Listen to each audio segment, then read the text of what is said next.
Mwenyezi Mungu hutumia ishara mbalimbali anapohitaji kuzungumza na mwanadamu. Hata vitu fulani vinapotaka kutokea ama vinapotokea kisirisiri kwenye maisha ya mwanadamu, kuna ishara mbalimbali ambazo Mwenyezi Mungu huzileta kwa mwanadamu. Na mwanadamu atakapoona ishara hizo, anaweza kujua ni kitu gani ambacho kinaendelea kwenye maisha yake. Lakini wakati mwingine mwanadamu anaweza asielewe kiurahisi ishara ambazo anaziona kwenye maisha yake zinaashiria nini. Wakati mwingine Mwenyezi Mungu anapotaka ufanikiwe, kuna baadhi ya vikwazo ambavyo huwa anaanza kuviondoa kwenye maisha yako, na baadhi ya vikwazo ni marafiki wabaya ambao haukustahili kuwa nao kwenye safari yako ya maisha. Katika video hii nitakwenda kukuambia ishara mbalimbali ambazo ukiziona kwenye maisha yako, ujue Mwenyezi Mungu anawaondoa watu wabaya katika maisha yako ili ukafanikiwe. Kama nawe ni miongoni mwa binadamu ambao wanahitaji kujifunza kuhusiana na jambo hili, basi video hii imetengenezwa mahususi kwa ajili yako.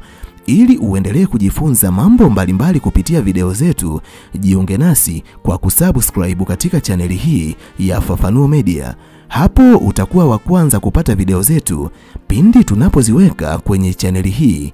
Hautajutia MB zako, kwani mara zote tunajitahidi kuwa bora zaidi ya jana. Asante, enjoy.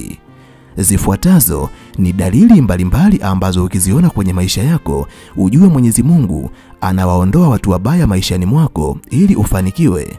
Namba 1, unaanza kupoteza amani moyoni mwako pindi unapokuwa karibu nao. Inawezekana wewe ni moja kati ya watu ambao awali walikuwa na marafiki ambao unajisikia vizuri pindi unapokuwa karibu nao, lakini kwa sasa unajisikia vibaya kila unapokuwa karibu nao. Mara nyingi unajisikia huzuni, unajisikia kuchoka, mudi inashuka, unakuwa ni kama mtu ambaye unahisi kuna kitu kizuri kinapungua ndani yako pindi marafiki hao wanapokuwa karibu na wewe. Mara nyingi endapo ishara hizi zinaanza kujidhihirisha kwenye maisha yako, huwa ni dalili mojawapo kuwa Mwenyezi Mungu anahitaji kuwaondoa watu hao. Anakuonesha ishara kuwa hao si binadamu ambao unastahili kuwa nao, si watu sahihi. Mungu anakuonesha ishara ya ndani, yani discernment, kuwa hao si watu sahihi ambao unatakiwa kuambatana nao. Mwenyezi Mungu anahitaji kuwaondoa kwenye maisha yako ili akakufungulia milango ya mafanikio, kwani inawezekana hao ni watu ambao wanaweza kukurudisha nyuma pindi utakapokuwa miongoni mwa binadamu wenye mafanikio. Ni vema ukawa miongoni mwa watu ambao wanaweza kuisikiliza sauti ya ndani, kwani kama utaipuuzia ishara hiyo, amini usiamini, marafiki hao watakuwa kikwazo kikubwa katika mafanikio ambayo yanakuja kwenye maisha yako. Namba 2, wanaanza kujitenga na kwenda mbali na maisha yako bila sababu ya msingi. Katika hali ya kawaida, kila mwanadamu anahitaji marafiki wa kuambatana nao katika safari yake ya maisha. Zipo nyakati ambazo pamoja na kuwa unawahitaji marafiki katika safari yako ya maisha, unajikuta marafiki ambao unawapenda wanaanza kujitenga na wewe. Marafiki ambao walikuwa wanakupigia simu kila mara wanaacha kukupigia simu. Marafiki ambao walikuwa wanakuja kwako ama wanakuja nyumbani kwenu na kupiga stori na wewe, ghafla wanakata mguu. Hata unapojaribu kuwapigia simu, unakuta simu zako hawapokei. Hata unapowatumia meseji, hawajibu meseji zako kama zamani. Unajikuta unatumia muda mwingi kutafakari ni kosa gani ambalo umewafanyia, lakini kiuhalisia hauoni baya lolote ambalo umewafanyia likawafanya waondoke na kwenda mbali na maisha yako. Unajikuta mpweke katika kiwango kisichoweza kuelezeka kwa maneno. Utakapoona dalili hii, huwa ni dalili mojawapo ya kuwa huenda Mwenyezi Mungu anawaondoa watu hao katika maisha yako kwa sababu si watu sahihi ambao unastahili kuambatana nao kwenye safari yako ya maisha. Wala usilazimishe, Mungu mwenyewe amewatoa kwenye njia yako kwa sababu anayo makusudi ambayo ameyaweka mbele yako. Kuna watu wapya ambao Mwenyezi Mungu ataanza kuwaleta katika maisha yako. Namba 3, mabishano yanakuwa makubwa kuliko ilivyokuwa zamani. Kwa kawaida marafiki walioshibana huwa wanaweza kubishana kawaida, lakini ndani ya muda mfupi wanakubaliana, na mara nyingi hata aina ya mabishano ambayo wanakuwa wanayafanya kwenye maisha yao yanakuwa si mabishano yanayobomoa, mara nyingi yanakuwa ni mabishano yanayojenga. Lakini ukiona marafiki ambao mwanzo mlikuwa mnaishi vizuri, sasa hivi wamekuwa watu ambao mnabishana sana, Kila wazo ambalo unalo wanalipinga na wewe unawaona wao hawapo sahihi. Ujue ni muda wa wewe kutengana nao umefika. Hiyo ni ishara ya kiroho ambayo Mungu anakuonesha, kwa sababu kuna kusudi ambalo Mwenyezi Mungu ameliweka katika maisha yako, na ndiyo maana migongano imekuwa mingi. Hata katika vitu vidogo vidogo mnajikuta mmevikuza na kujikuta mnaingia kwenye migogoro isiyokuwa na maana. Hivyo dalili hiyo ni ishara ya wazi ya kiroho kwamba muda wao katika maisha yako umeisha. Ni wakati ambao unatakiwa kubaki peke yako na kusubiria kusudi la Mwenyezi Mungu liweze kutimia katika maisha yako. Hauna haja ya kuendelea kuwalazimisha watu ambao mara nyingi unapishana nao mitazamo, na mara nyingi vitu vidogo vidogo wanavifanya kuwa vikubwa, yani wanakuza vitu. Hapo ni wakati ambao unatakiwa kuacha mapenzi ya Mungu yatimie katika maisha yako. Namba 4, mambo yako yanaanza kukwama kila wanapokuwa karibu na wewe. Dalili mojawapo ambayo huwa inajidhihirisha pale Mwenyezi Mungu anapotaka kuwaondoa marafiki ambao ni wabaya katika maisha yako, unajikuta asilimia kubwa ya vitu ambavyo unavifanya ukiwa peke yako vinafanikiwa, lakini pindi marafiki hao wanapokuwa karibu na wewe, unapovifanya vitu hivyo vinakuwa havifanikiwi. Utakapoona ishara hii inajirudia kwa watu fulani ambao huwa unaambatana nao katika safari yako ya maisha, huu ni ujumbe ambao Mwenyezi Mungu anakueleza kuwa hao si binadamu sahihi katika maisha yako, na ndiyo maana kila ukikazana kufanya kitu kizuri kinaharibika. Uwepo wao unavuruga neema na baraka zako. Mungu anakuonesha uhusiano huo hauna faida katika maisha yako.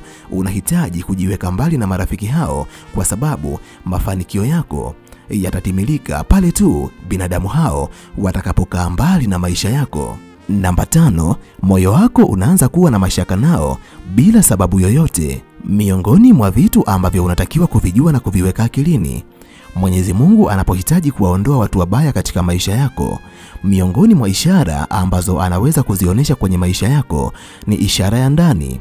Roho Mtakatifu ataanza kukuonesha utofauti katika maneno yao pamoja na nia zao. Inawezekana mwanzo walikuwa ni watu ambao wanaishi na wewe, walikufanyia mabaya kisirisiri, lakini haukuwa ukijua.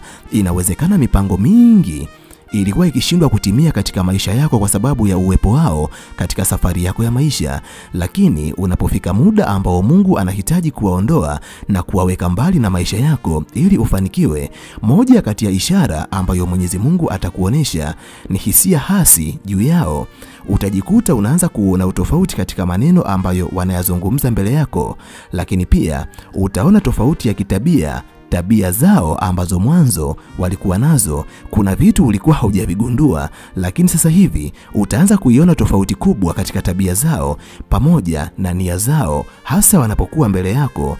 Mara nyingi utakapoona dalili hii ni ishara ya Roho Mtakatifu kukufunulia ukweli ambao umejificha, na ndiyo maana ukiwa na imani ya kweli kwa Mwenyezi Mungu, hata mwanadamu akijificha katika giza nene ili akutendee mabaya, bado kupitia Roho Mtakatifu utaweza kuyaona yaliyo gizani. Namba 6, unaanza kuziona chuki zao pale unapopiga hatua za mafanikio. Katika ulimwengu wa kawaida, wanadamu wengi hawatamani kuona marafiki zao wa karibu wakifanikiwa.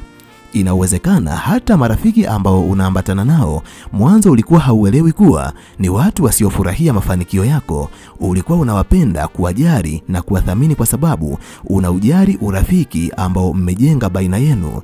Lakini pindi Mwenyezi Mungu atakapotaka kuwaondoa kwenye maisha yako kwa sababu wao ni vikwazo katika safari yako ya mafanikio, ili uweze kufanikiwa, atakuonesha chuki zao za wazi. Mwenyezi Mungu atakufungua macho, utaweza kuona ubaya ambao huwa wanakutendea na utaweza kujitenga nao. Kwa sababu hiyo unatakiwa kumshukuru Mwenyezi Mungu, kwa sababu laiti Mwenyezi Mungu asingeweza kukuonesha hayo, basi mafanikio kwako ingebaki kuwa ndoto isiyotimia. Namba 7, yanaanza kutokea matukio katika maisha yako ambayo yanakufanya uwe bize kiasi cha kukosa muda wa kuwa nao. Moja kati ya siri ambazo unatakiwa kuzijua na kuziweka akilini, Mwenyezi Mungu anapotaka ufanikiwe, ataanza kukuondoa kwenye mazingira ya zamani. Miongoni mwa vitu ambavyo ataanza kuviondoa katika maisha yako ni marafiki zako ambao wangekuwa vikwazo kwenye safari yako ya mafanikio. Mwenyezi Mungu ana maelfu ya njia za kuwaondoa watu wabaya katika maisha yako, kwa sababu ni watu ambao muda wao katika maisha yako umeisha. Sasa unahitaji watu wapya kwenye maisha yako.